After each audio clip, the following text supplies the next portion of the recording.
find money a source of anxiety? Mary Hagerman, portfolio manager and author of Black Belt Investor, is joining from Montreal to help you conquer those emotions. Mary, welcome to The Wealthy Life. Thank you. So Mary, what inspired you to write this book? Well, it came from over 20 years of being a martial artist. I've been doing karate for over 20 years, and it takes a lot of discipline. And when I got my second Dan black belt, I hung my diploma up on the office wall, and a colleague came in and said, "Wow, Mary, didn't know you did martial arts. Are you telling your clients about this?" And that kind of, it struck a chord with me. And I said, for sure, all of this discipline that I've been putting into learning karate to getting a second and then later a third Dan, all of this has translated into my work as a money manager. So I thought I would put the steps to becoming a black belt to use that to teach people how to achieve wealthness. It's brilliant. I love it. When it comes to anxiety, money does cause a lot of stress for a lot of people. And I'm sure that working it out in the gym, doing karate, must help alleviate some of that anxiety and stress for you. But we're not going to talk about that today. What are the main causes of anxiety for people when it comes to money? Well, of course, if people have difficulty making ends meet, that's going to create a lot of anxiety.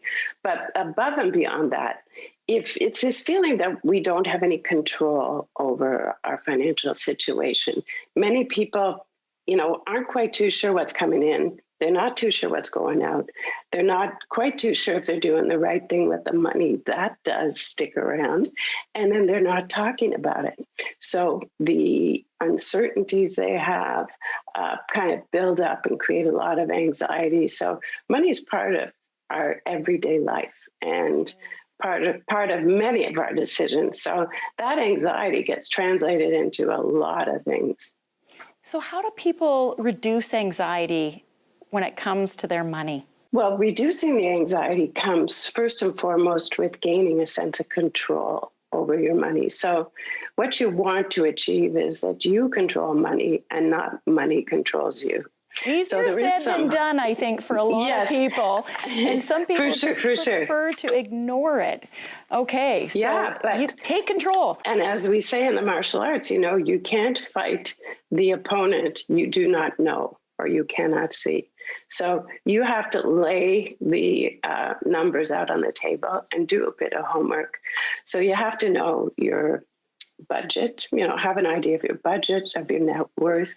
You should have some sort of semblance of a plan in place. And you should have an area where you can organize your financial affairs. Some might be on the computer, but there might be papers too. I call that your financial dojo. Okay, so dojo is where we practice martial arts. That's where you go to get your life in order, to get your financial house in order. And all of this, including the conversations too that you'll have with your family, with your loved ones about the work that you're doing and the numbers that you see in front of you, all of this will help alleviate anxiety and give you that sense of control. So face your fears. And just face your fears. Get those numbers, get the money, get the spreadsheets, get it in front of you. You need to look at it. Ignorance is not bliss in this case. For sure. But, you say ignorance and bliss in the same sentence, and that's very good because getting rid of ignorance will create bliss.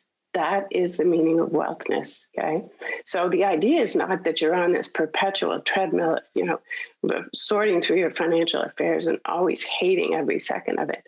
No, it's that you get yourself on track. You do the work that's needed to achieve the goals that are really meaningful for you. So that when you sit down to do this, you actually feel good about it. You feel like you're getting somewhere. You feel like you're achieving something. Oh, I feel better just talking to you. There's a calmness about your voice.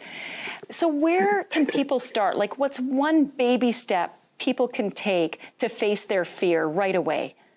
Well, there's the organizational element that I just alluded to, but I think what is critical and what we don't talk about enough is to have a consciousness exercise in our daily habits.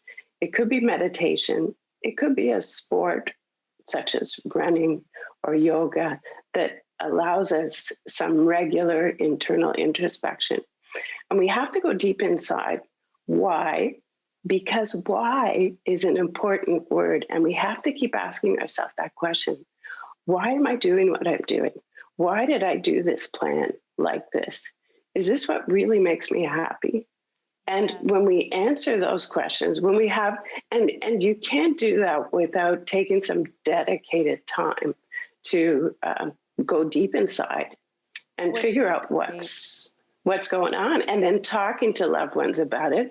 And once you've done that, well, then you feel so connected to your desires that it makes making a plan much easier. And it certainly makes, as you said earlier, it turns ignorance into bliss. And it makes being on the path to wealthness so much more enjoyable. Well, understanding the why is motivating. And for those of you who want to learn more, we have a limited number of Mary's books to give away. So contact us at thewealthylife.com. Mary, thank you so much for being on the show today. Thank you. It was fun. Thanks.